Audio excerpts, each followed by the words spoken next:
সুপ্রিয় শিক্ষার্থী বন্ধুরা, আসসালামু আলাইকুম। প্রথমেই এমএস শামীম চ্যানেলের পক্ষ থেকে সবাইকে স্বাগত।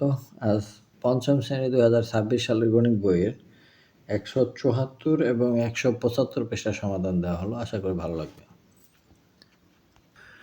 তো প্রথমেই আছে পঞ্চম শ্রেণীর ৫০ জন শিক্ষার্থীর গণিত বিষয়ে প্রাপ্ত নম্বর পাশের সারণীতে দেওয়া হলো।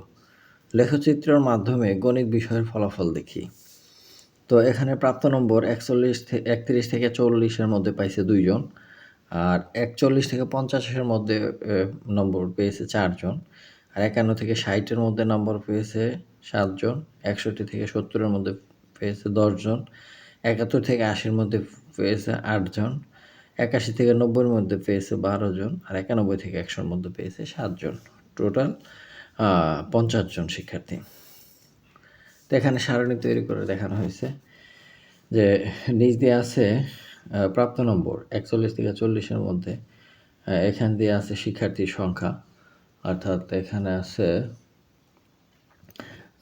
২ ০ থেকে ২ ৪ ২ করে বাড়ছে আর কি, ৬ ৮ ১০ ১২ ১৪, আর এদিক দিয়ে হচ্ছে নম্বর। তো এখানে ৩১ থেকে ৪০ জন পাইছে ২ জন, এইখানে ২ জন, এই ২। আবার ৪১ থেকে ৫০-এর মধ্যে পেয়েছে হলো ৪ জন, এই যেখানে আছে ৪ জন। আবার ৫১ থেকে ৬০-এর মধ্যে পেয়েছে কয়জন? ৭ জন, অর্থাৎ ৬ আর ৮-এর মাঝে ৭, এই ৭ জন। আর ৬১ থেকে ৭০-এর মধ্যে পেয়েছে ১০ জন, এই যে ১০-এর সাথে মিলে গেছে, যে ৬১ থেকে ৭০-এর মধ্যে ১০ জন। আবার ৭১ থেকে ৮০-এর মধ্যে ৮ জন, এই যে ৮, এই যে এখানে এই ৮ জনের সাথে। আবার ৮১ থেকে ৯০-এর মধ্যে পেয়েছে ১২ জন, এই যে ১২ ঘরের সাথে মিলে গেছে। আর ৯১ থেকে ১০০ পেয়েছে হচ্ছে ৭ জন। তাহলে এখানে ২ ৪ ৬ আর এই যে ৭, এই বরাবর। তো এইভাবেই এটা একটা আয়তলেখ। আর আমরা গত ভিডিওতে দেখেছি স্তম্ভলেখ, এখানে আরও আছে স্তম্ভলেখ।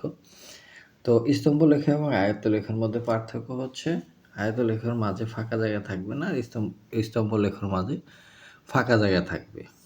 যেমন এই যে এটা হচ্ছে স্তম্ভলেখ, এই যে মাঝে ফাঁকা জায়গা আছে, এটা মাঝে ফাঁকা জায়গা আছে, এই জন্য এটার নাম হচ্ছে স্তম্ভলেখ। আর এটায় কোনো ফাঁকা জায়গা নাই, এই জন্য এটার নাম হচ্ছে আয়তলেখ। এখানে নাম দেওয়া আছে আয়তলেখ। এরপর আছে তো রাফি বলছে আমরা লেখার মাধ্যমে প্রকাশ করতে পারি। আর তুলি বলছে যে ঠিক বলেছ, তবে স্তম্ভলেখের ক্ষেত্রে স্তম্ভগুলোর মাঝে ফাঁকা জায়গা থাকে, কিন্তু এখানে দেখছি স্তম্ভগুলোর মাঝে কোনো ফাঁকা নেই, অর্থাৎ এটি একটি আয়তলেখ। তো আয়তলেখ এবং স্তম্ভলেখের মধ্যে পার্থক্য একটাই, ওটার মাঝে স্তম্ভলেখের মাঝে ফাঁকা জায়গা থাকবে, আর আয়তলেখের মাঝে কোনো ফাঁকা জায়গা থাকবে না। অর্থাৎ এটা থেকে এটা এর মাঝে ফাঁকা জায়গা নাই, আবার এটা থেকে এটা এটার মাঝে ফাঁকা জায়গা নাই, এটা থেকে এটা এটার মাঝে ফাঁকা জায়গা নাই, এগুলো সবই আয়তলেখ। আর স্তম্ভলেখের ক্ষেত্রে মাঝে ফাঁকা জায়গা থাকবে, যা আমি কিছুক্ষণ পূর্বে দেখাইছি। এখানে আয়তলেখ অঙ্কনের একটা পদ্ধতি দিয়ে দিছে, 3টা পয়েন্ট দিছে। একটি ছক কাগজে আনুভূমিক অক্ষ বরাবর প্রাপ্ত নম্বরের শ্রেণী ব্যবধান লিখি, চিহ্নিত করি এবং উল্লম্ব অক্ষ বরাবর শিক্ষার্থীর সংখ্যা চিহ্নিত করে দাগ দিই যেন সংখ্যাগুলো সংখ্যার লেখচিত্র থাকে। আয়তক্ষেত্র অঙ্কন করি যেন প্রস্থে শ্রেণী ব্যবধান এবং উচ্চতায় শিক্ষার্থীর সংখ্যা থাকে। তবে মনে রাখতে হবে যে এই আয়তলেখগুলোর পরস্পরের মাঝে কোনো ফাঁকা জায়গা থাকবে না, অর্থাৎ আয়তলেখের মাঝে কোনো ফাঁকা জায়গা থাকবে না। এখন আমি তোমাদের এখানে যেভাবে বলছো ওইভাবে অঙ্কন করে দেখানোর চেষ্টা করছি, যে একটি ছক কাগজে আনুভূমিক অক্ষ বরাবর প্রাপ্ত নম্বরের শ্রেণী ব্যবধান চিহ্নিত করি। এখন উল্লম্ব অক্ষ বরাবর, অর্থাৎ প্রথমে আমরা 2টা রেখা দেই। প্রথমেই অনুভূমিক অক্ষ বরাবর একটা দাগ দেই, এই এত পর্যন্ত নিলাম, এবং মাঝে একটা করে নির্দিষ্ট দূরত্ব, এই যে এই বড় লম্বা দাগগুলোর মাঝে একটা করে ফুটা দেওয়া যায়, এই এই এই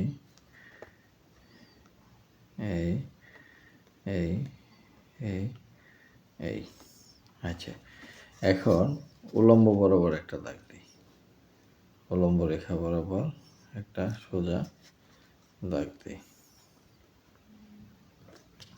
এই হচ্ছে সোজা দাগ। এদিকেও আমাদের এই নির্দিষ্ট পরিমাণ দূরত্ব বজায় রেখে একটা করে ফোঁটা দেওয়া যায়, যেন চিহ্নিত করতে পারে এবং আয়তলেখ অঙ্কন করতে সহজ হয়। বিন্দু দিয়ে দিলাম। তারপর এদিক দিয়ে শ্রেণী ব্যবধান,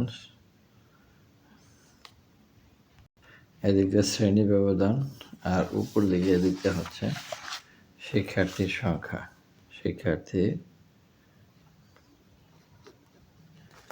সংখ্যা।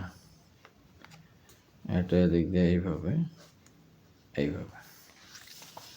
তারপর বলছে যে উলম্ব অক্ষ বরাবর শিক্ষার্থী চিহ্নের দাগ দেয় যেন সবগুলো সংখ্যা লেখচিত্রে থাকে। আয়তলেখ অঙ্কন করি যেন প্রস্থে শ্রেণী ব্যবধান ও উচ্চতায় শিক্ষার্থীর সংখ্যা থাকে।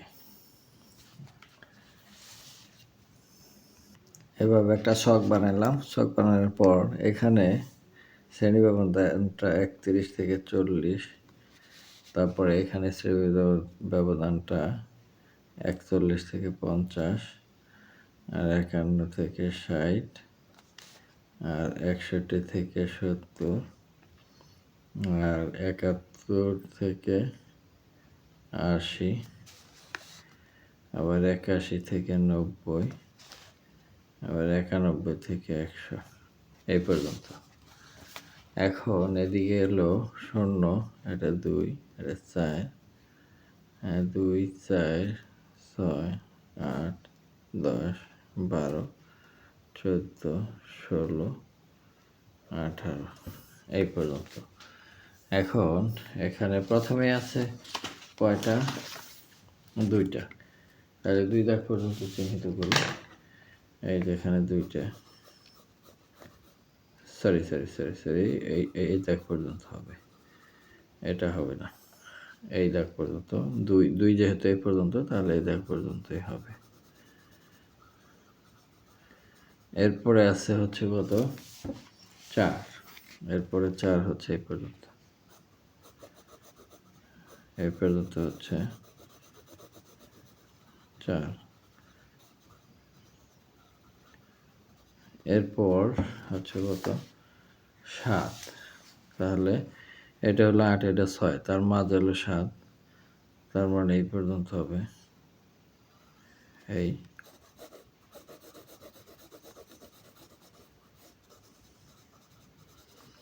এইটা। তারপরে আছে এই 61 থেকে 70, 61 থেকে 70-এর মধ্যে আছে 10 জন। তাহলে 10, এই হচ্ছে 10 পর্যন্ত। তো এগুলা এইভাবে দাগ দিয়ে দিই।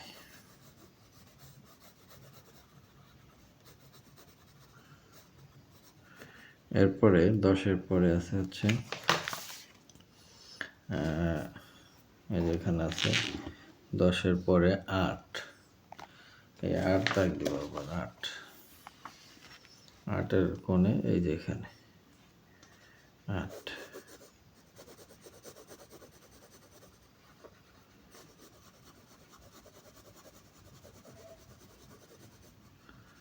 এই যে আবার হলো 81 থেকে 90, 81 থেকে 90 আছে হচ্ছে এই 12 জন। টোটাল এই যে হচ্ছে 12 দাগ।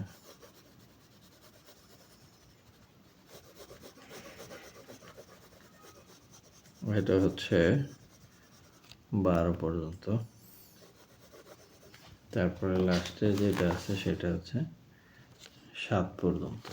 7, তাহলে 6, এই যে এটার অর্ধেক,